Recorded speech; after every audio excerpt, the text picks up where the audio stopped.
रण क्षेत्र में आपका स्वागत करने के लिए सबसे पहले आ गया है। लक्ष्मण, उन्हें सामने आने को कहो। आज रण क्षेत्र में उनका काल आया है। श्री राम प्रभु के दर्शनों के बड़े उतावले हो रहे हैं।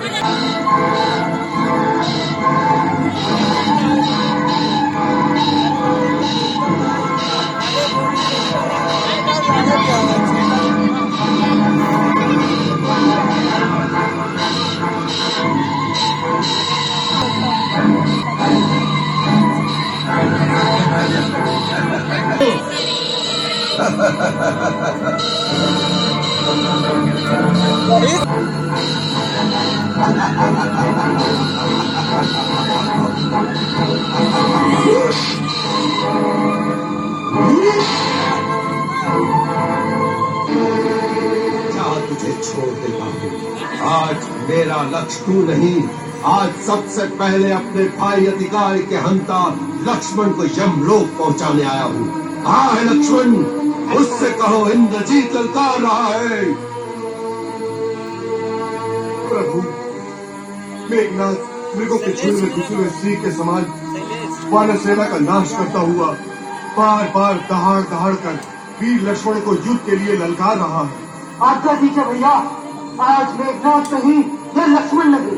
शांत लक्ष्मण, शांत रहने का अवसर नहीं है भैया। वो बड़ा विकट योद्धा है, लड़ते लड़ते थोड़ा थक जाए तब सामने जाओ श्रेष्ठ भी। क्या कोई रणनीति नहीं है? रण की एक ही नीति होती है, शत्रु को परास्त करना।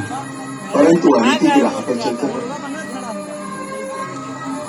लक्ष्मण, मैं तुम्हें शांत रहने को कहकर तुम्हारा उत्साह भंग नहीं कर रहा, बस केवल इतना सावधान करना चाहता हूँ कि आवेश और उत्साह में अंतर होता है।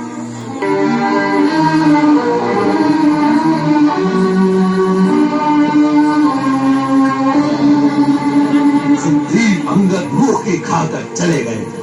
अपनी वीरता का दम भरने वाला लक्ष्मण अभी तक कहाँ छुपा है? तुम भी मेघनाथ, गुलाब बंद कर।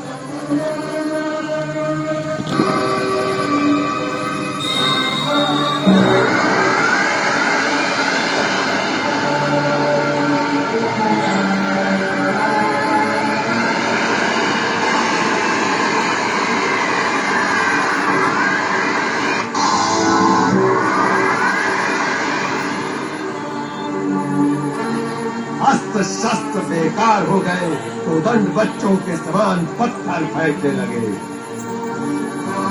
क्या तुम्हारे धनुधारी राम और लक्ष्मण के तुमीर में कोई भी अस्त्र नहीं बचा? यदि मुझसे इतना डरते हैं तो दोनों भाई मुंह में तिनका दबाकर मेरी शरण में आ जाए।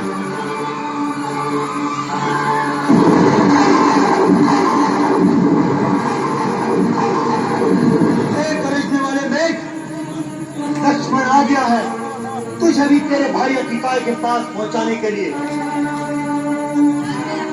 आज निर्णय हो जाएगा कि इस तरह वाले मेघ के नान में कितना छल बल और कौशल है। ले बचा अपना वक्ष स्थल मेरे तीव्र बाणों से।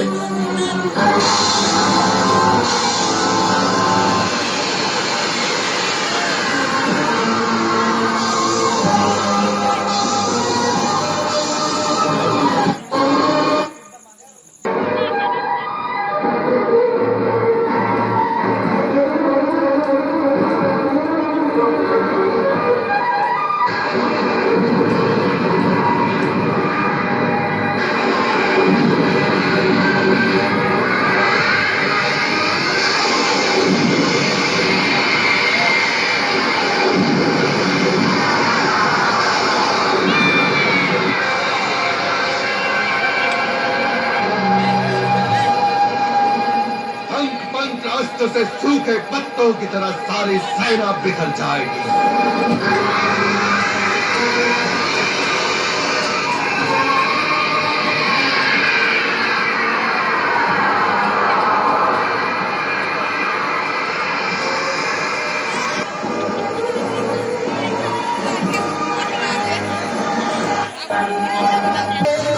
आकाश मेरा दिल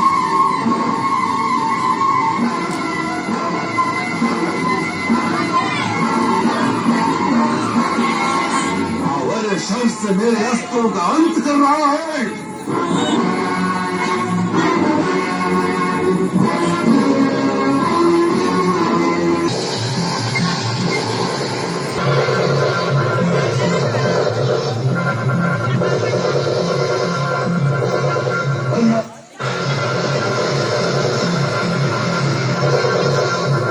मेघनाथ मर गए।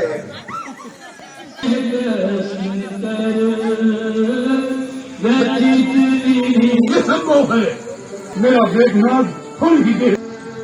अब आप अयोध्या चलिए, मेरा राज्याभिषेक कीजिए। मेरा इंद्रजीत की विजय का उत्सव मनाने के- सबसे संतुष्टि ना है। हमारी आज्ञा का पालन हो। परंतु आप नहीं जानते कि वो कृष्ण भक्त अब कभी नहीं आएगा। क्यों? क्यों? क्योंकि उसकी मृत्यु हो गई। मृत्यु? हाँ, मृत्यु। इंद्रजीत की मृत्यु। मृत्यु मृत्यु तो हमारी दासी है। वह इंद्रजीत को कैसे मार सकती है? महाराज रावण, इंद्रजीत को मृत्यु ने नहीं मारा, आपके अहंकार ने मारा है।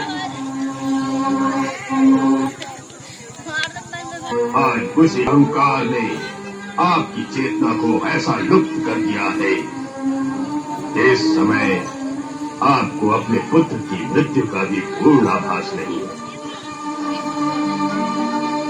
आपके कान सुन रहे, आपकी आत्मा भी जानती है कि अंतिम पुत्र भी रण में मारा गया है, परंतु आपका अहंकार इसे मानने को तैयार नहीं कि महाबली मेघनाथ मर गया है। नहीं, ये झूठ है, झूठ है। तुम सब मेरे सेनानी नहीं, शत्रु दल से मिलकर छद्मवेश में षड्यंत्र रचकर मेरा मनोबल तोड़ने आए हो।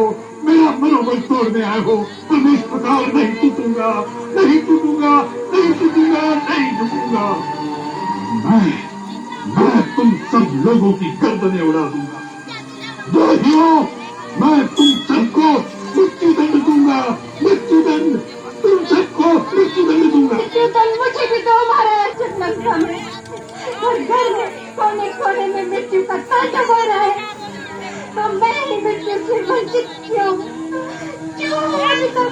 महारानी मंदोदरी, मत कहो मुझे रानी, मत पुकारो मंदोदरी। माँ, केवल एक भागन माँ, जिसके आंचल के फूल को उसकी दुनिया की माली ने अपने हाथों से नोच डाला। तुम पागल हो रही हो मंदोदरी। पागल मैं नहीं हूँ, पागल तो आप हैं लंकापति। अपनी आकांक्षाओं की आग में एक से की आहुति चढ़ा रहे हैं आप। आज मेरी कोख के अनमोल रत्न को, मेरे प्रचंड पराक्रमी पुत्र मेघनाथ को अपनी वासना की ज्वाला में झोंक दिया आपने। अपने ही हाथों अपने पुत्र की बलि चढ़ा देने वाले क्रूर पिता है आप। आप उत्सव मनाने की सोच रहे हैं ना? अवश्य, आज ही तो उत्सव मनाने का दिन है। आज लंका के राजवंश का अंतिम दीपक भी बुझ गया। आज महाराज रावण के अहंकार की वेदी पर उनका अंतिम पुत्र भी बलि चढ़ गरजता, शत्रु दल से गूंज गूंज कर लंका की दीवारों से टकराता जयना पुकार पुकार कर कह रहा, तुम्हारा पिता लेगा अपने किसी पुत्र। तो दूसरे दृष्टिकोण से सोचिए, शत्रु ने राक्षस जाति को मिटाने के लिए आक्रमण किया है। हमें अपनी जाति और उसके गौरव की रक्षा में ऐसा कार्य न करे जिससे हमारी जाति के गौरव को कोई धप्पा लगे। जाने की शक्ति अब भी अकेले रावण में है दाना।